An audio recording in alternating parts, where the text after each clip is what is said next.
Hi, everybody. It's Bob Ost. It's Friday. It's March 14th, and that means it's a TRU Community Gathering, Theater Resources Unlimited. For those of you who are just finding us randomly, Theater Resources Unlimited is an arts service organization. We've been doing this for about 32 years. We support people in theater. Originally, we were a company that tried to help and support and offer resources for theater companies and producers. And over the years, we've grown to basically include everybody. And um, we are dedicated to helping people understand the business side of theater.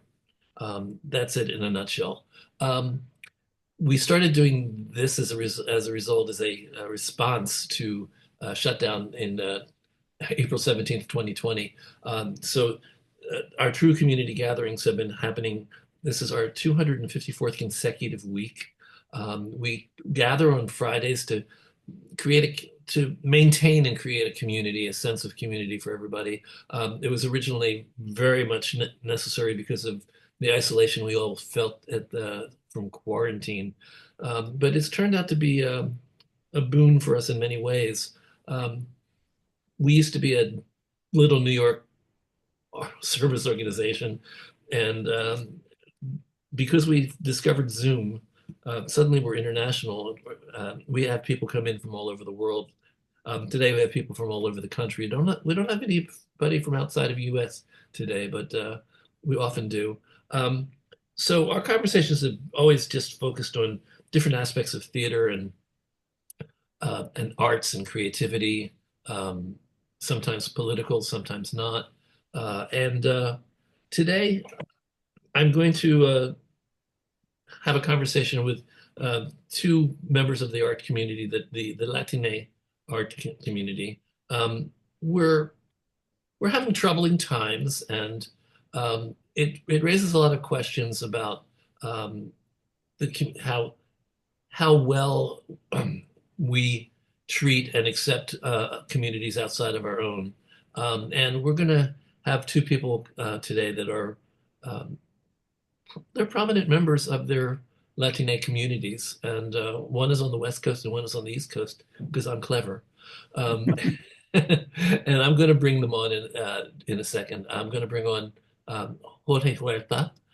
So Jorge, I'm going to give you a spotlight, and Lou Moreno from INTAR Theater, I'm going to give you a spotlight, and I'm going to remove myself for a moment and ask you guys to introduce yourselves and tell us a little bit about yourselves and your backgrounds. Um, Jorge, why don't we start on the West Coast? Why not? Oh, can you hear me? Yes. Yeah, I've been doing this for a long time. I got involved in theater as a child. I acted on television in the 50s. Nobody knows this. I played a Mexican all the time, and it introduced me to showbiz in Hollywood and TV, but not in theater. It also Eventually, introduced you to stereotypes. I'm sorry. Anyway, eventually I discovered the Teatro Campesino in 1968 at UC Riverside. I was a high school drama teacher, and I decided I needed to study this thing that was happening called Chicano theater. My BA and my MA at Cal State LA were in theater, but I never had read a play about my people. I never even read a play about Mexican people in Mexico. I hadn't even read a Golden Age play because everything was very, very Eurocentric, meaning British and France, of course, and Germany, nonetheless. So I decided to get a PhD in theater to write about and learn about and to participate in what was becoming a Chicano theater movement. And that was 1970, 71. My wife and I founded a Chicano theater troupe on campus called El Teatro de la Esperanza, the Theater of Hope. And it went on to become very, very successful. And from there, we moved to San Diego, where I taught at UC San Diego from 1975 till I retired early in 2009. So I am an octogenarian. I don't think anybody on this panel is as old as I am. And it's a unique place to be because I'm supposed to know it all. And the longer I live, the less I know. And anybody who's taught knows that. The more we study, the less we know. But it's always a thrill to meet new people, and this is really a wonderful idea, and I'm happy to share my thoughts. I will stop there. Thank you. Oh, there's so much more to say. Yeah. Um, Lou, I've known you for quite a few years now, and I know you as one of the.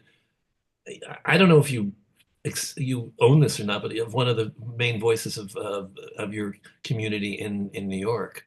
Mhm. So I'm very happy to have you. Always happy to see you and have you on the show. Um, Want to tell us a little bit about what you did before INTAR? Was there life before Um, INTAR? well, interestingly, without intro, I would have no life. I mean, I quite no artistic life. I mean, before I was the artistic director of INTAR, um, I, like every Latino in New York City, we landed at INTAR. I went from being an actor and then eventually on uh, through other reasons and I became a director, and then as a director, then became a producer. I came back to INTAR as the associate artistic director. That was my first real title as somewhat of an artistic producer.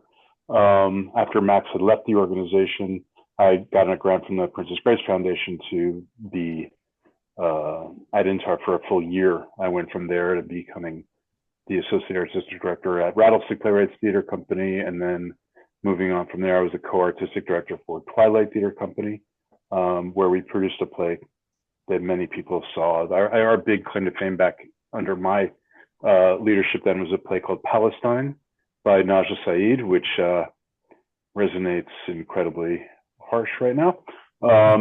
And then 15 years ago, when Eduardo was ready to step down, I took over INTAR and made it the theater that it has become today, which is in reinvention of what Max did back in 1968. And I shouldn't say a reinvention, but a contemporary realization of everything that Max was trying to do back in 1968 and what we do now. And I'm very proud to have led it for the last 15 years. And for those of you that don't know, I think everybody that I know here, which isn't very many, might know that I have stepped down. And I will be leaving the organization as of June 30th. We made the announcement about 6 weeks ago now, I believe. So I'm sundowning my reign of terror, as I call it. Okay, well, I think that what we need to I'm trying to think where to start with all this. I learned from Renee Bush many years ago that there is no one Latina theater. It is an amalgam of Mm. many cultures, and some of them talk to each other and some of them don't.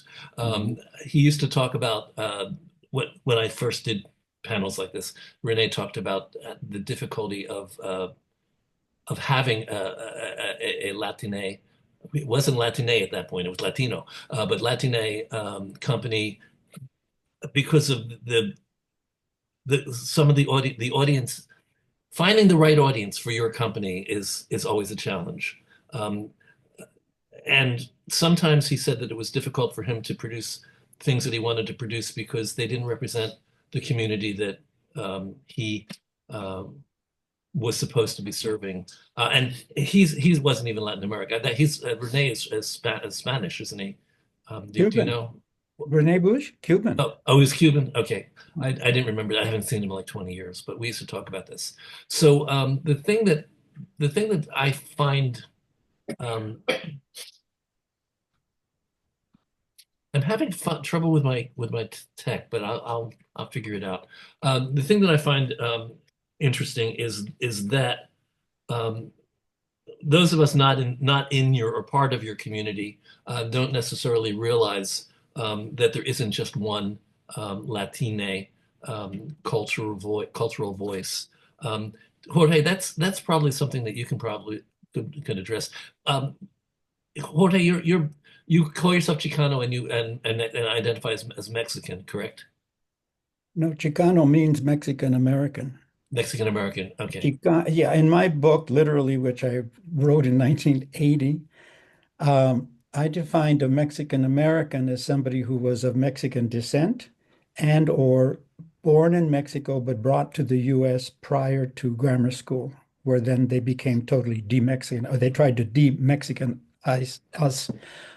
So then the Chicano movement was born, as I said earlier, of the farm workers movement. And that's when students began to walk out of their high schools in the 60s, when I was teaching high school, in fact, and demanding better schools, bilingual programs, et cetera, et cetera. And so if you called yourself a Chicano in the 60s, 70s, none of the students today call themselves Chicana or Chicano. Wherever I go lecture, it's a whole new thing for them. Many of them are not even bilingual. They're third generation born here. But if you were born in Mexico and then brought over here and went through the school experience, we lost our identity. So the major theme early on was for better schools and to understand who we are and to be appreciated that we were not culturally deprived because we spoke Spanish, because we also spoke English. And so that was one of the biggest misunderstandings in California. And the thing about just within the Mexican American slash Chicano slash Latino, whatever we call ourselves, within that community, Arizonans, and somebody's on the panel who's from Arizona, have a very distinct relationship to the land, to their indigenismo. The Californians, we were never taught anything. I had to, as in grammar school, when I painted the missions, Indian, the teacher said, "Oh, put a smile on their faces, put a smile on the Indians' faces," because there was no talk about the destruction of the imperialists and the Spanish and the Yankees, etc. And so to be a Chicano to me is to have a political reference, to have a conscience, and to be socially, politically engaged, to do something about it. And that's what we were doing early on, and it continues to this day. But Hispanic was used in the 80s, and I chaired through the Ford Foundation, which was giving monies to Hispanic companies. I chaired a panel, a group of all of the companies, the artistic directors and the managing directors for the Ford.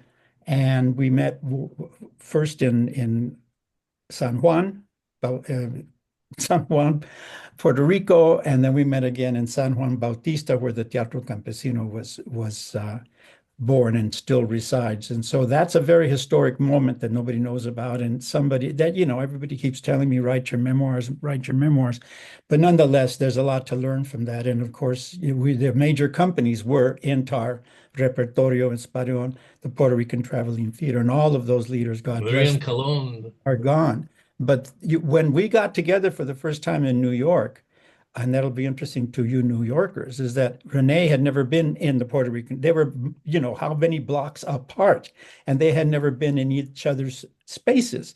And so the Four did a good deed in that sense. And then we had a national conference in 1986 in San Antonio, brought everybody together, 150 people, and that was a phenomenal gathering that brought people together to understand how we differed and how we were similar. And the thing that brought us together, of course, was Spanish, the Spanish language, and all of the cultures of Latin America and Central and the Caribbean. Does that help you? Well, it gives us a little bit of context. I want to let me see if I can get this thing to work again. Okay. Yeah, I had to do this all over again. Sorry about that. There we are. So now we're back. So let's give a little context to this because I don't think it's the most conscious. I don't think that Americans are as conscious of how difficult it has been for Latina artists.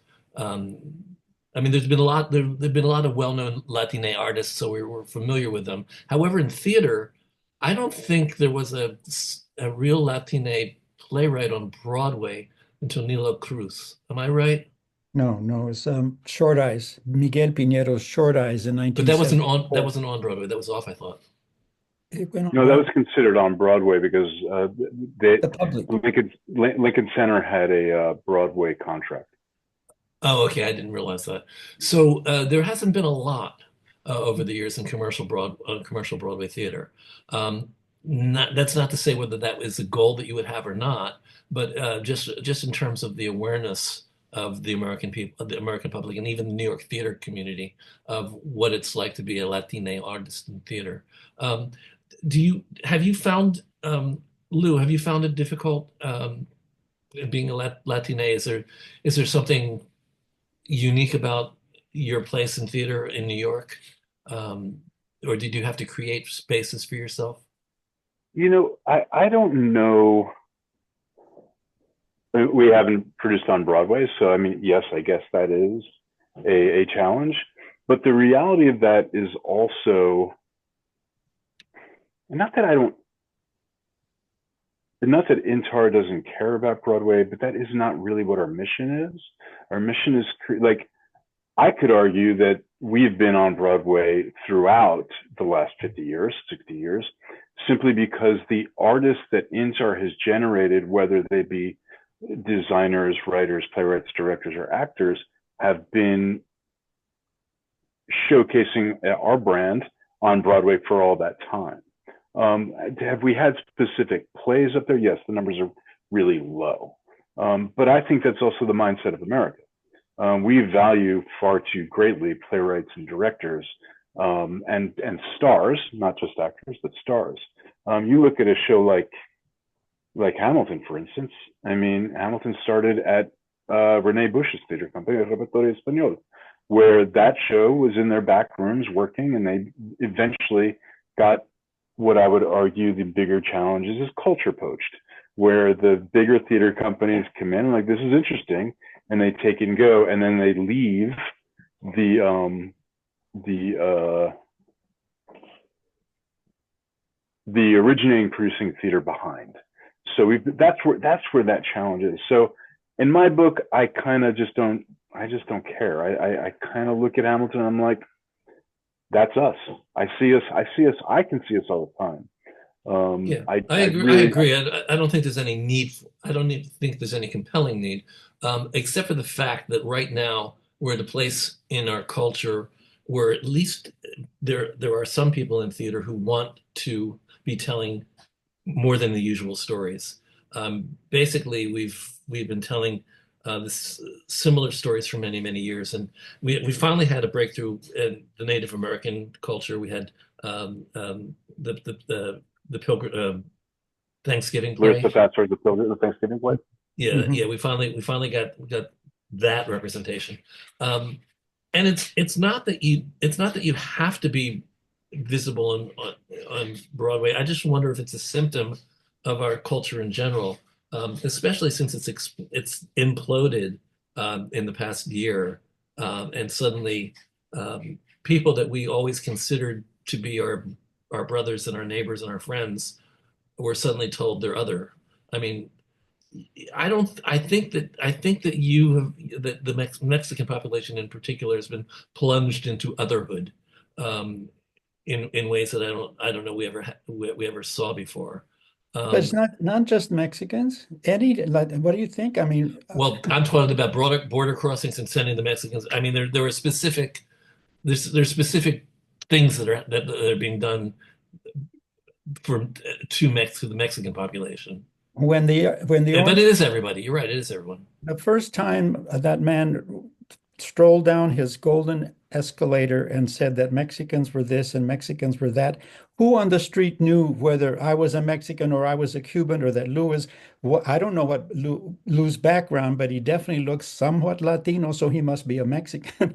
On the East Coast, you were either Cuban or you were Puerto Rican mainly, and then when the Cuban, started leaving Cuba, it was, and now Dominican, etc. But we're not a monolith, and you said that in a way. Bob, but that's the truth. All of us are accused of being Mexican, and there was conflict, as Lou really knows. I mean, because the Repertorio was founded by two wonderful Cubans who they were not part of the refugees. Rene Bush was the first Hispanic or Spanish surname person to get an MFA in directing at the Yale School of Drama. And I'm talking about Yale, not Sing Sing. I got it. But in terms of plays on Broadway, as we speak, this is a phenomenon because Josefina Lopez wrote a play called Real Women Have Curves a generation ago. And she was my student, and she was Maria Elena Fornes' student. That's where she got the idea in the workshop at INTAR. So important, the work that INTAR has done all of these years. But anyway, her play, Real Women Have Curves, turned into a movie, and now it's being put as a musical on Broadway. As we speak, they are in rehearsals. Lou, are you familiar with them and what they're doing? Actually, not only am I familiar with it, but Josefina reached out to me personally, and she has so graciously offered to conduct workshops and revisit the lab with us. We'll be showcasing, excuse me, working with a lot of our younger artists over the next 3 months. We're doing a thing at Lincoln Center with Josefina, with Migdalia Cruz, and a couple of other of the writers that were in Irene's lab. Not so much to recreate what Irene was doing in the labs, but to codify the methodology of what Irene did in those labs. Because yes, Irene, incredibly fantastic playwright, but also an amazing teacher, and that those two things don't always go hand in hand. So to codify that work and really centralize that work is we're very grateful to consider that they're really doing this.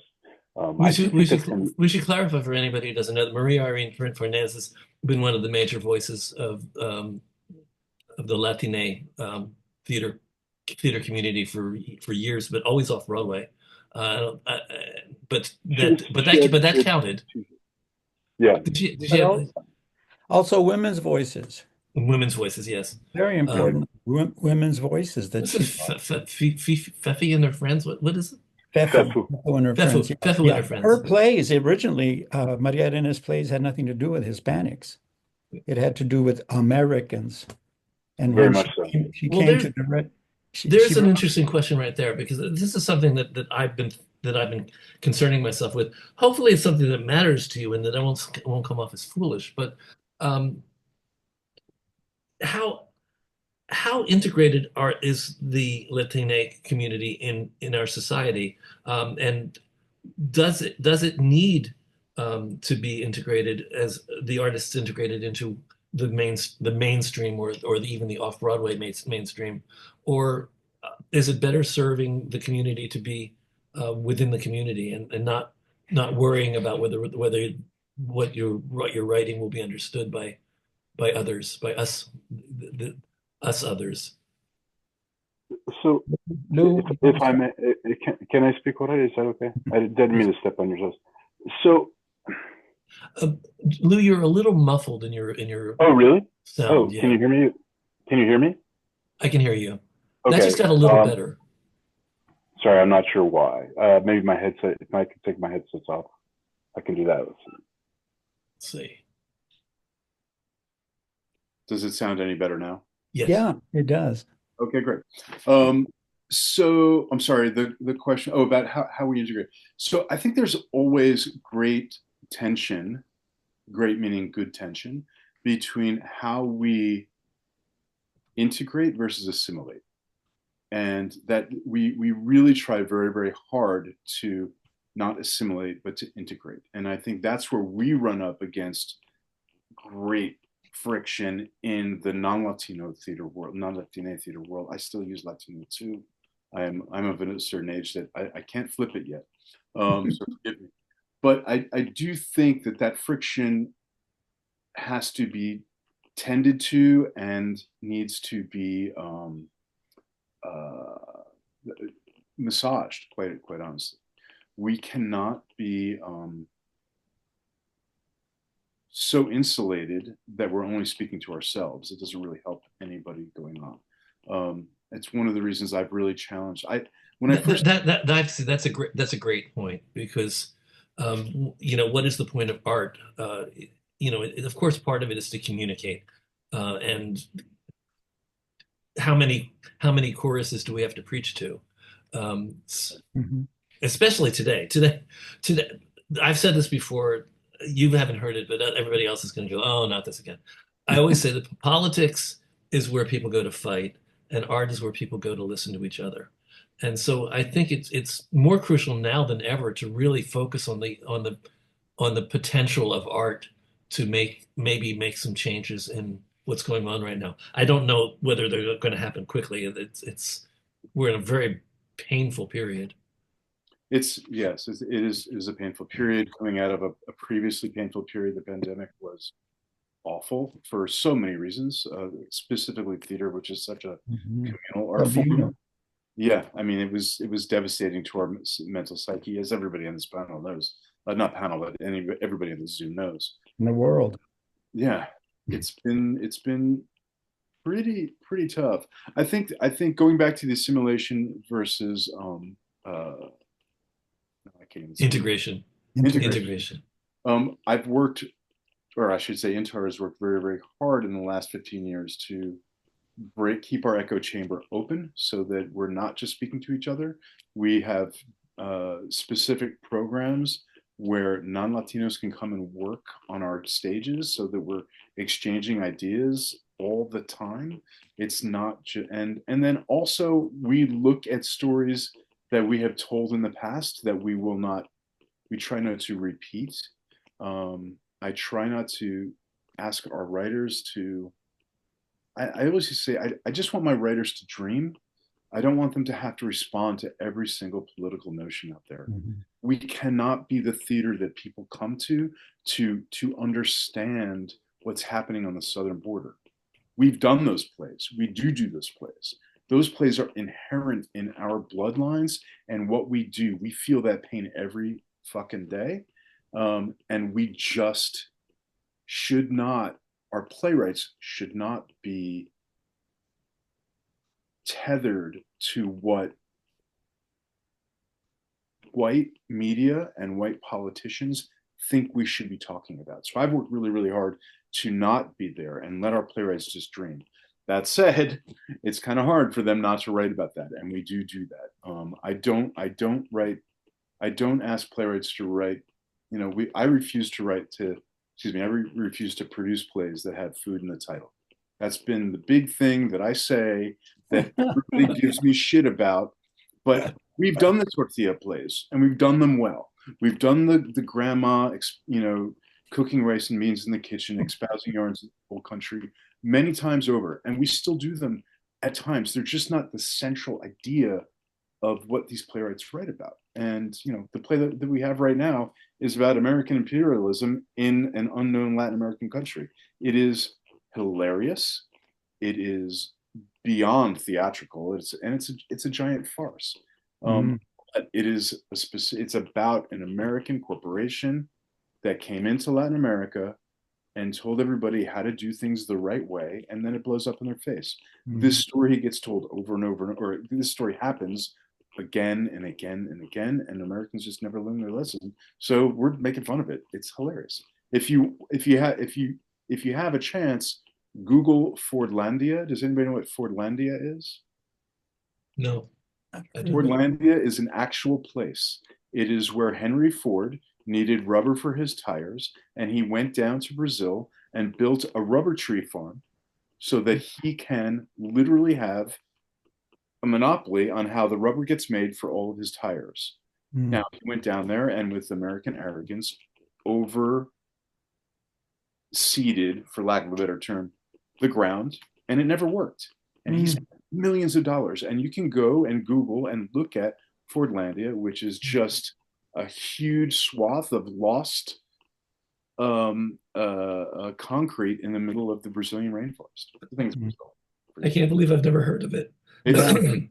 But this story I lived it when I grew up. My Latino culture is I am not Latino. I am Spanish and Irish, but I grew up in Bogota, Colombia. So I'm culturally Hispanic or culturally Latino. And also Hispanic for me, growing up in Colombia, Hispanic was only a term used for people that grew up in Hispaniola. So that'd be Haitians and Haitians and Dominicans, and I guess Puerto Ricans too. But all of that was what we thought Hispanics were. Well, language actually matters, so it's good for us to understand these things. That's the most, one of the most important themes, as Lou knows, and all of you would know, is identity. Who are we? And are we displaced? I mean, where do we belong? And going back to Broadway and the choice, if somebody has a choice between having a play done in a regional theater or Broadway, what playwright would say no? What playwright would say no? I don't want all that money, et cetera, et cetera. But Nilo Cruz's Anna in the Tropics is the last, tell me, Lou, if I'm wrong, his Latino play on Broadway. until now when I see the other big debate, and Lou is well aware of this, is whether or not Hamilton is a Latinx play. You know, it was written by a Puerto Rican, born here, la la la. And I refuse to get into that discussion. It's art, it's art. But it's difficult when you start talking about what are you going to choose? But it's telling a story from a different perspective. And It's that's wonder. also what we need. We need stories that are not told from the same old point of view. No, and my students, I was guest teaching when I retired and moved to LA. I taught a course every year at Occidental College, and all of my students, who were certainly not all Latino, were listening to they knew the lyrics to all of the tunes in Hamilton.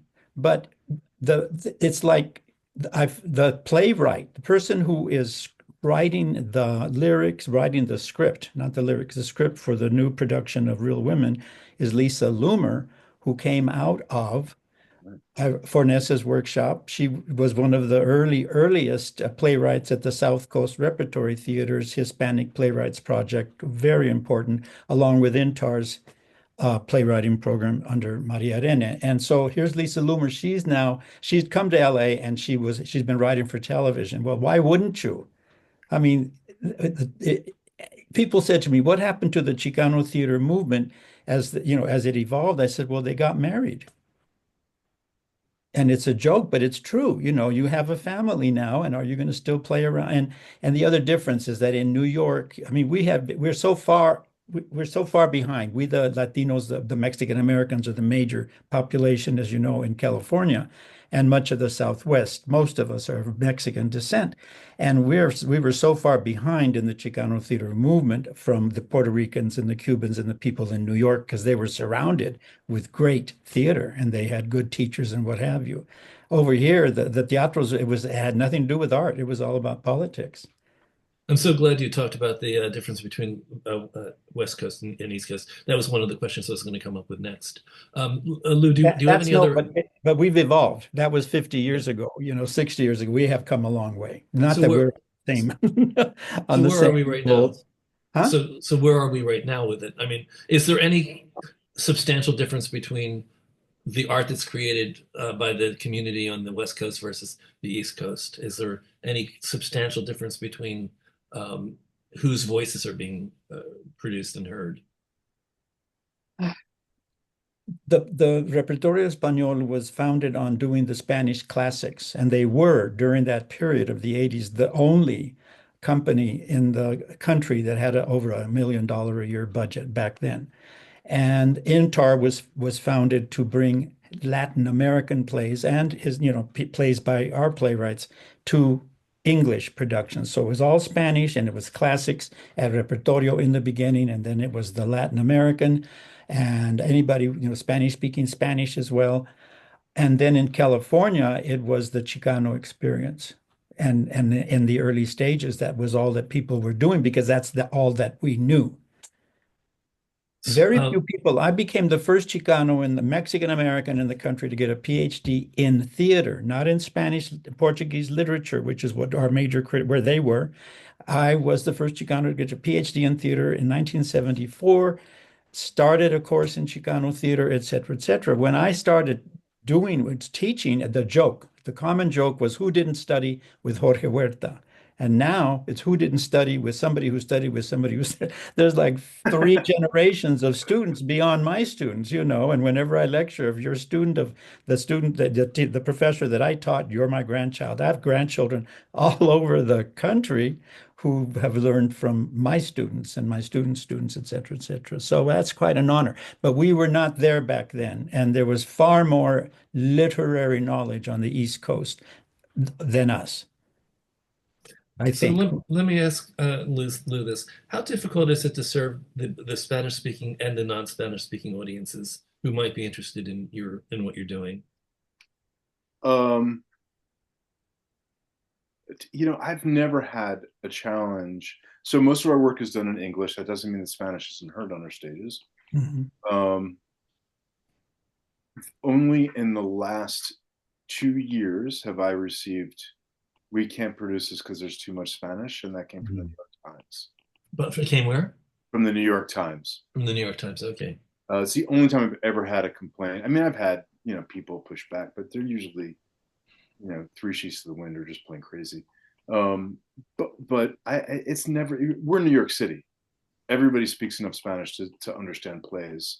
And when I do actually have conversations with people that have, I don't know if the word is fear, but are afraid to come and see a play with me, I go to see theater all over the world.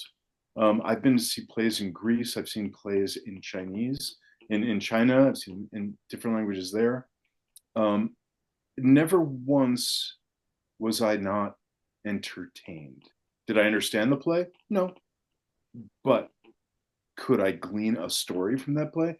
Absolutely. And I think when people kind of like let that go, it's harder for Americans than any place else in the world.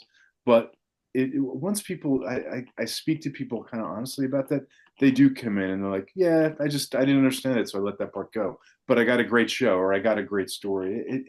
I don't find a lot of resistance. Recently, the New York Times, that one really pissed me off. I invited them to see a show, and they told me that oh, there's too much Spanish, I'm not going to come. It's like, what? If I didn't think that you couldn't absorb what we were putting on our stages, I wouldn't have invited you. And if you read the script, because you have to give this reviewer scripts, I never understood that before. Oh, you do? I didn't know that. Oh, before you see a play, yes, we have to hand them scripts. You give them the script before they see the play. I Wow. didn't know that. I didn't know that either. It's maddening. I'm like, why? All right. I have the same frustration, and I'm sure the younger generation will come at me for this, but I have the same frustration with trigger warnings in theater. I think that we are here to disrupt, and not that I want to impose trauma on anybody, but I'm just trying to find a better way to not give away what we're going to do on our main stages. Mhm. On our theater, there's just got to be a better way than just like, there's going to be a gunshot, there's going to be blood. It's like, oh, great, now they know what else is going to happen in the third act. So I'm trying to work that out. Sorry, I'm on a tangent. Trigger warnings. There's another conversation worthy of an hour of what's going on about with trigger warnings. Suddenly, white people are being triggered by discussions about slavery. It's like, what? You're being triggered? Basically, it's what I said earlier. We're having language turned in on itself constantly, and we're having our own language weaponized by other people constantly. So trigger warnings is one of the weapons that is commonly used right now, in many different ways. I'm glad that we touched on some of this. So much more that I wanted to know, but I know there were. Owen, do we have questions in the room? We have not had any questions. We've had some great things. Greg Nekrasovas just brought up a review from K-pop, where there is a blatant disconnect between the art and the critic reviewing it. We've had a couple of articles and documentaries posted.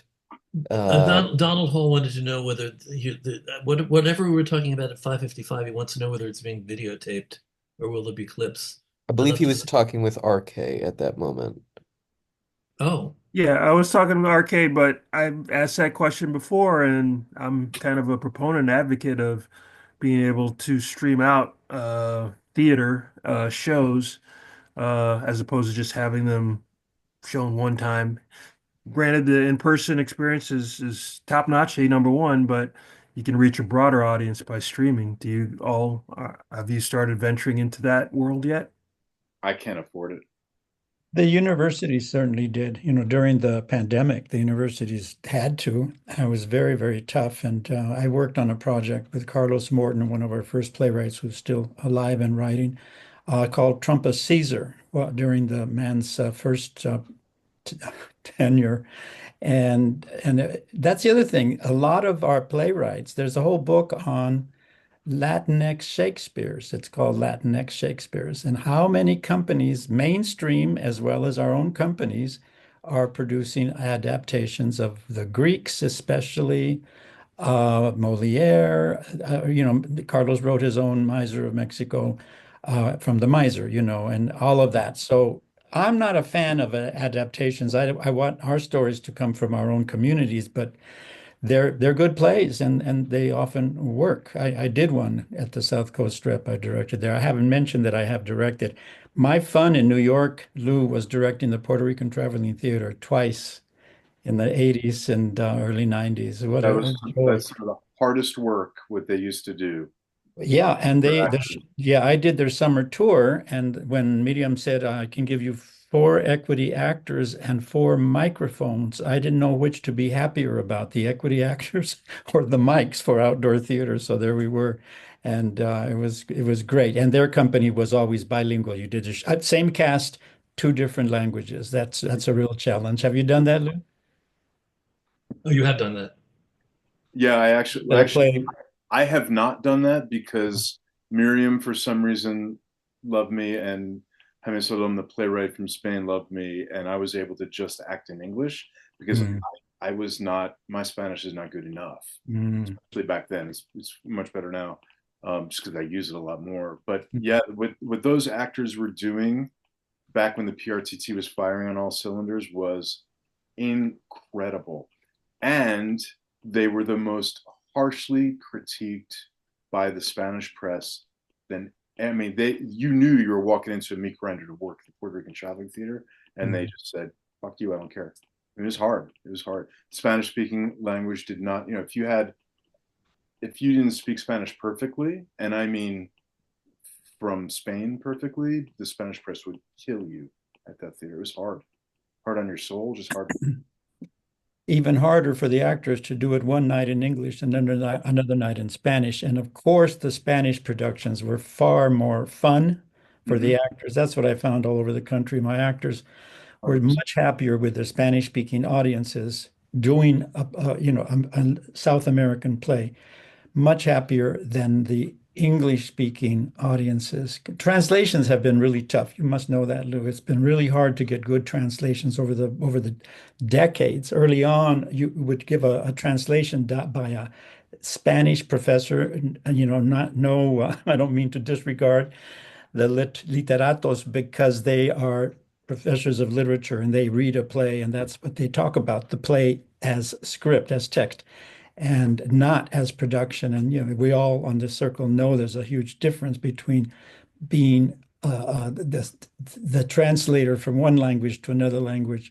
It's very, very difficult. The most beautiful translation of Romeo and Juliet was by one of the great Spanish poets, Pablo Neruda. Um, It's that was one of the other big losses when New York City lost the Lark Theater Company. One of the Mhm. oh, programs they'd had was the U.S. Mexico exchange program, Yeah. and that was when they were actually using uh, uh, English or native English speaking playwrights to translate Mexican work and vice versa, rather than academics. And no, I'm not trying to shade the academics who are doing translations, but they were actually translating at the Lark. They were actually translating theater and plays and making them active Mhm. pieces to work on, and we were seeing much better translations. That was one of the most successful new programs that I had seen in the American theater. Mhm. Yeah. So that was one of the and nothing has come up to replace that because that seems like a major shame. it's I mean, pandemic killed the Lark. Or I shouldn't say pandemic. Many things Many, came. well, John was ready to leave. I think he's I think so. There's just a lot. I mean, a lot of things come into play. I don't really want to position myself as somebody who knows what happened to the Lark, but because the Lark no longer exists, that program hasn't been able to reboot anywhere. Um, I don't know where the Mexican government is able to actually effectuate change in that at all. well. They were Let me ask a question that puts my theory to use. Um, what can Latine artists do to have to make a difference at all right now in what's going on in our country? I'd say in the world, but I think I want to focus really on what's going on in our country. Can art have any power over what's happening? I keep asking myself, that's when I can't sleep at night, what can we do? And it's tough. It's really, really difficult. I mean, I think that the basic answer is we have to make sure the stories are being told that need to be told, which is also why we don't want to have food in the titles anymore. Um, right, Lou? Yeah. There are truths and things that are going on that just need to be looked at, and it's easier to look at them in a well-made play, I think, or in a well-made work of art. I know that if you sit down to talk about it, it just is going to devolve into a war, just an So argument. look, I think that we are.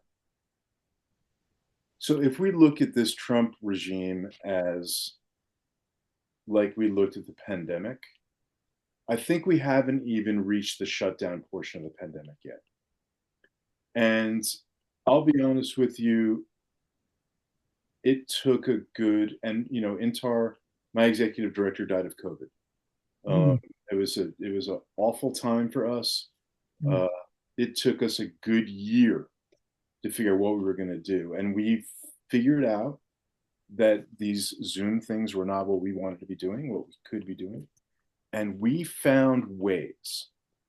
Um, we did something called we did a geolocated theater experience, which was awful, but we got to work in concert with each other again, which made us know that being around other human beings was what we needed to be doing.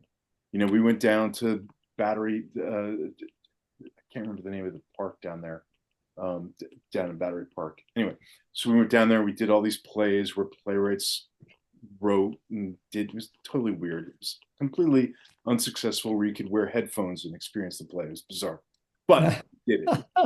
And what we learned was that we wanted to be together. And from that, I had been in Mexico and I had saw something called micro teatro, which is micro theater, that was just short plays, like 10-minute plays done for audience of 2 or 3. Oh, wow. And that was and with COVID, and because the unions relaxed on me a little bit, we were able to do micro teatro. Mm-hmm. And those two things really built our launch back into making really big, powerful theater. Now, I got really lucky, and people started writing stories about us, and that is what happened. So, what the theatrical and artistic response is going to be to this regime, I don't know what it is yet, but I know it will be there. I know it's coming. I just don't know what it is, and that excites me because I got to say, as hard as pandemic was theatrically, INTAR did some of the coolest shit we'd done in 15 years, and I don't look back on the pandemic as a loss for INTAR. It actually was a great shift change for us. So while I don't have a good answer right now, I know an answer is coming. I'm just keeping my eyes open and keeping the fires burning. Well, I was fascinated by the way the theater was reinvented during shutdown. I thought it was I was proud. I was very proud of theater for people finding these ways, but including the one person one-on-one theater things that people were doing on Zoom and whatever. I mean, nobody really loved Zoom readings, but my God, they filled a gap for a while. And then we started learning that there actually are ways of doing Zoom readings that are interesting, artistic, and intricate and meaningful. So we learned a lot during shutdown. Yep. Some of the people want to apply, some of the people want to leave behind. I'm one of the people that wants to apply it. I understand the people that want to leave it behind and want everything to be live and what it used to be.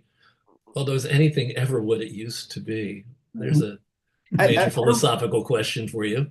And I hope that I didn't mean that Zoom was the way forward. I was just using pandemic as an example that No, if you no, look at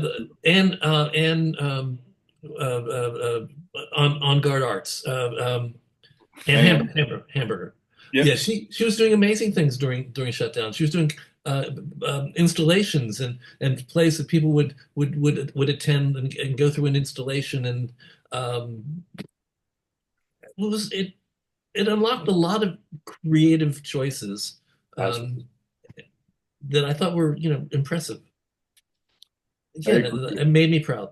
I also think that there is going, and this is the street fighter in me a little bit, that there is going to be um, some need for some in your face theater.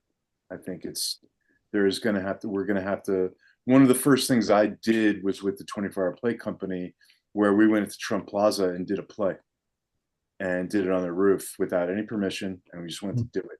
And you saw that happen yesterday at Yeah. Trump Plaza, where the Jewish, I forget which Jewish community group went in and said, not in our name.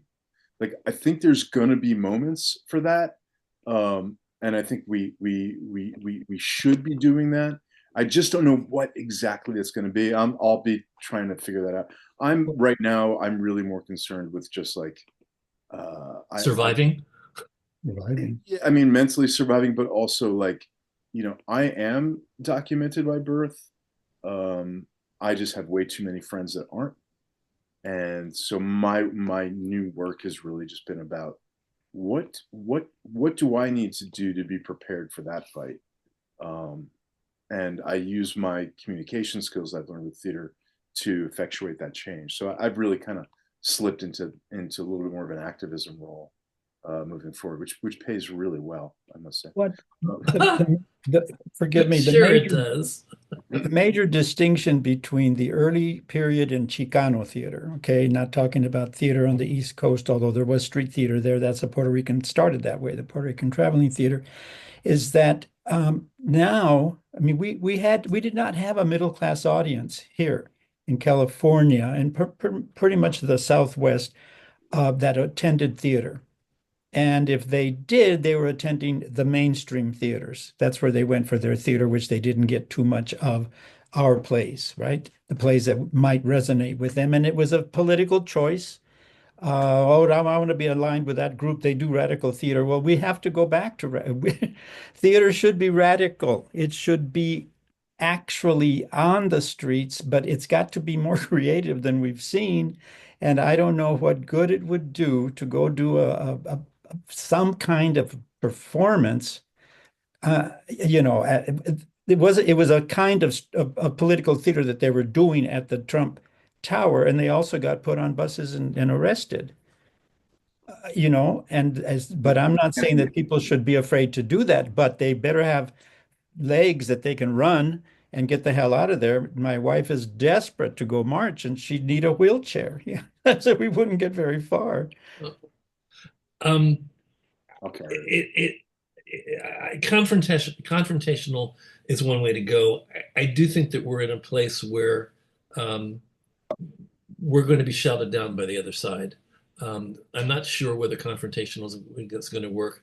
I think that we're going to start seeing creative works that use metaphor in incredible ways that say what we want to say and can leave people going, are they really saying what we think they're saying? That's a little kind of dishonest, but it may be the only way that we'll eventually have. I think we're in a era of censorship. I think, Oh, and it's going to be wow. blatant censorship. It's They can unbelievable. only censor you if you're allowed to be censored. You're allowed to censor you. Their censorship only exists if the oppressed concede it. And Everything that Doge is doing is censorship. Yeah. Say when you take out generals, African American generals, because they were supposedly a DEI whatever hire, and they are qualified. I know. I mean, it's an insult to all of us. Yeah, it's I pretty would tell, outrageous. I Um, always had from the day one. I had to tell my students, "You belong here. Your people were here before anybody else was here, and you deserve to be here. You're not here because of your color or because of your language. You are here because you earned the grades to get into a university, and now let's do something with that." And they did, they went on to do great things. And so, yeah, but we cannot stop, obviously. There was a wonderful festival here in LA. It's the second, third time Encuentro, Latin American Theater Festival, and there were groups from all over the country and in Puerto Rico and Mexico, and there were some wonderful pieces. There was a beautiful piece that was nonverbal. It was all visual, and it came from a group in Mexico. But it was a Chicana, I think New Mexican, Mexicana, whatever, playwright, very wonderful playwright. And it was nonverbal, but it was about a family trying to cross to get away from the drug violence, et cetera, et cetera. Not a word was spoken. And then they get across, right? It ends happily because the girl eventually, graduates from college. But when you talk metaphor, I was telling my wife about it, reminding her about Incident at Vichy by Arthur Miller. The Jews are in that room being interrogated. Well, they're not going to take us. How could they do that? The disbelief that people have today. Oh, they're not going to go that far. They have gone that far. And are we just going to sit back? If nothing else, we're asked, well, we just sent postcards to the White House. There's a national movement, don't know you heard about it, to gut the mail, the post office at the White House with postcards saying, get out. You're fired. I Did you like hear about that. that? I'd like to Did do you? that. Well, a little late because it was supposed to be yesterday Okay. and all on one day, right? He'll never hear about it, but it felt good. We would send cards to Texas, telling people to vote, not who to vote for, but to vote. And, a postcard costs 57 cents. So we put a few dollars into that effort, to try to reach the people who were targeted as could be uh, persuaded by a postcard or reminded that to vote, right? It was totally apolitical, but it was political. It was coming from from all over. Um, oh, and I do see a question from Phi. Yep, I was Are going to there bring are that there up when others? we had the Okay, chance. great. But Faya, you seem to have a question, so if you want to come on audio and ask it, please go ahead. Yeah.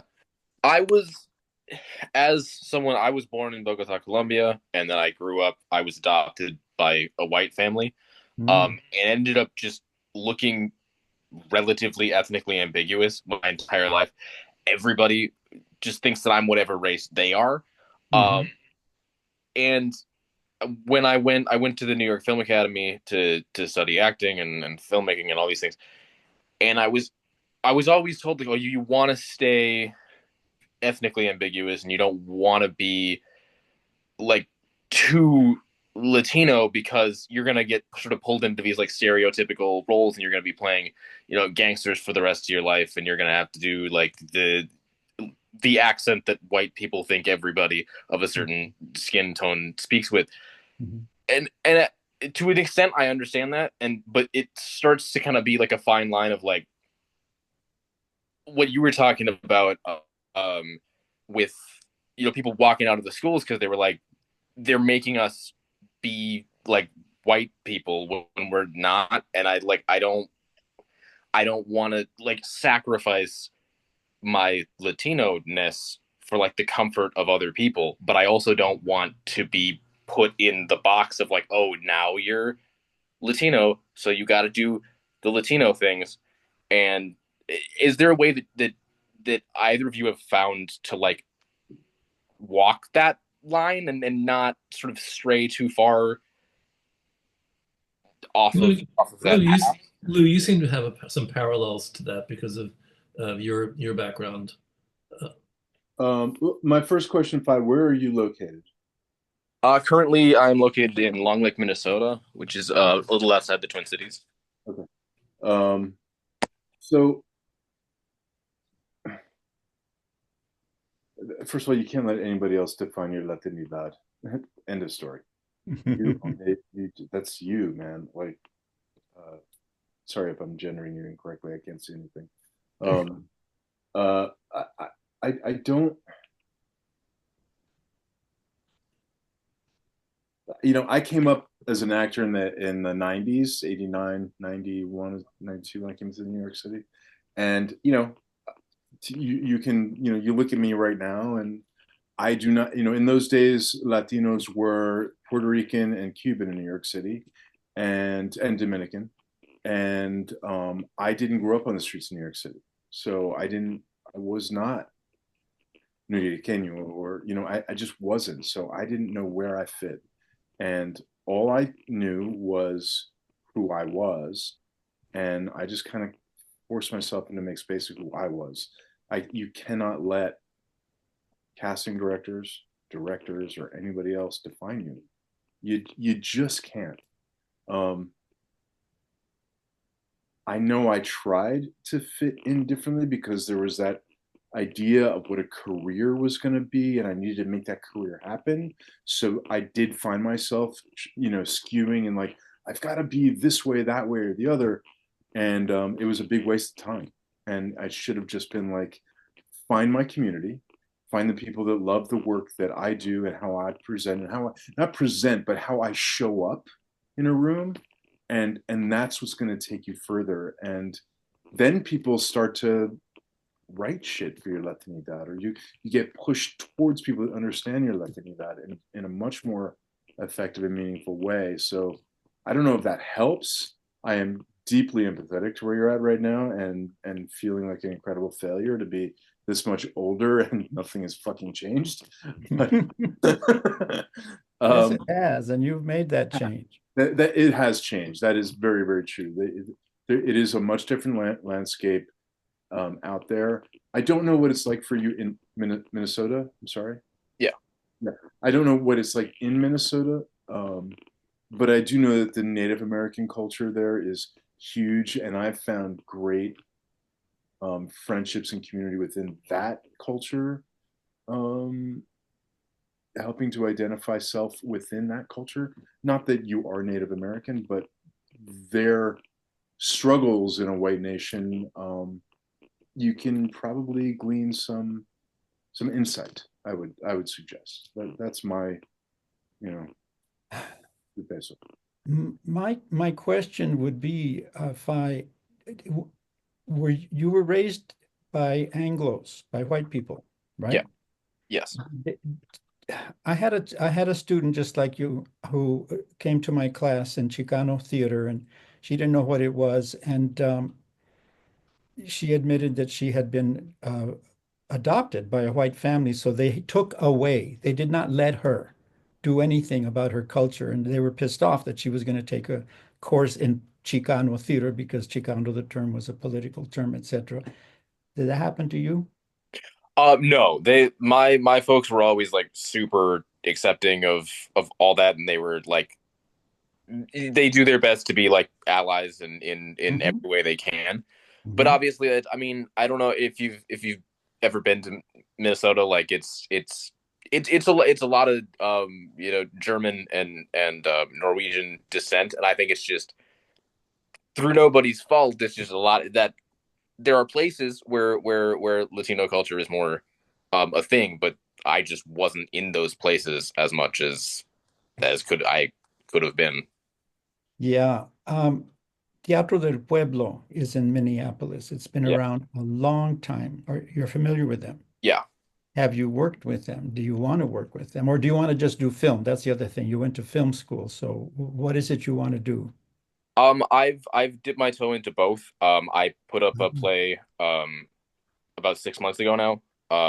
That was, I tried to sort of use the fact that I guess I am more accessible to certain white people, and it was a play that I co-wrote that was sort of in the style of a like an Edward Albee sort of family reconnects type thing, but used it as a metaphor for being able to try and find connections across the aisle. And we got a lot of people who were like pretty Republican, being like, this like spoke to me, and it was cool. But I do want to do all of it, because I think there's things that you can't do with certain mediums, and I want to be able to do that. And we did reach out to Teatro del Pueblo a few times to try and connect with that play, but it didn't really end up materializing into anything.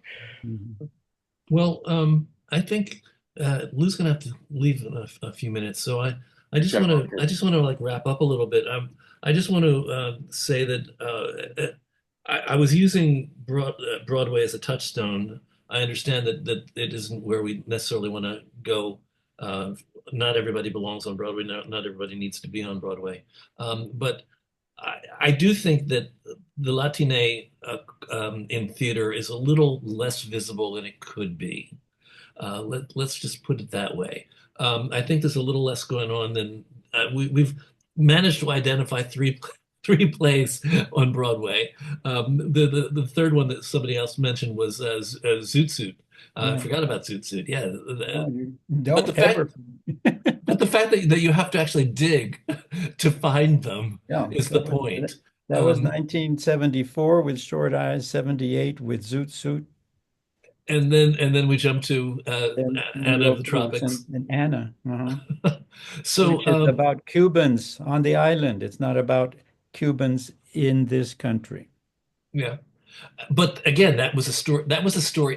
It didn't run as long as it could have on Broadway because Mhm. it was still trying to tell a story to white audiences that was really not something that they were familiar with.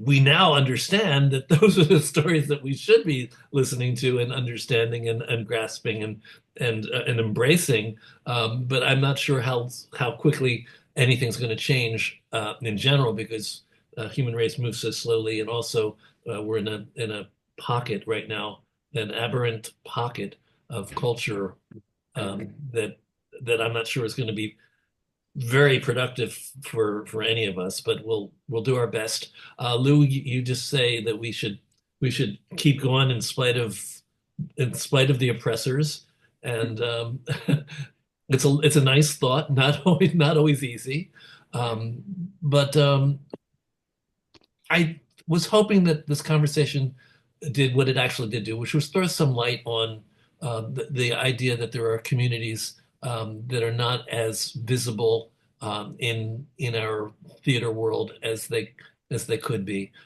We know you, Lou. We know Intar. Most people should know Miriam Colon and Alan. What was Alan the third? What was his last? What was? Aaron, Aaron, oh God. Oh my God, I can't remember his name. We were friends. Oh well. So and there are pockets of things that are going on. They don't necessarily in the word that you don't like is the word you like is integrate. It's assimilate. You know that was your point.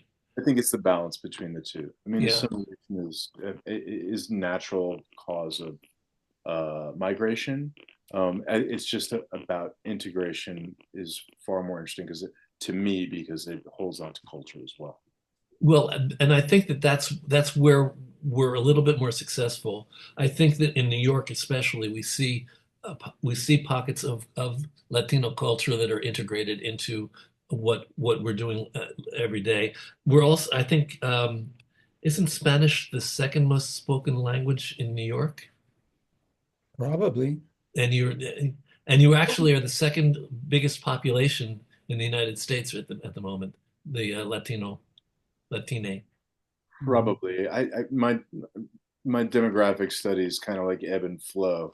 I'm not sure where we are right No, now. I looked it up recently, so Oh, you so did? trust me. I just You're number two right now, which is all the more reason why it's getting there's such a high urgency on the part of of people to reduce the population here.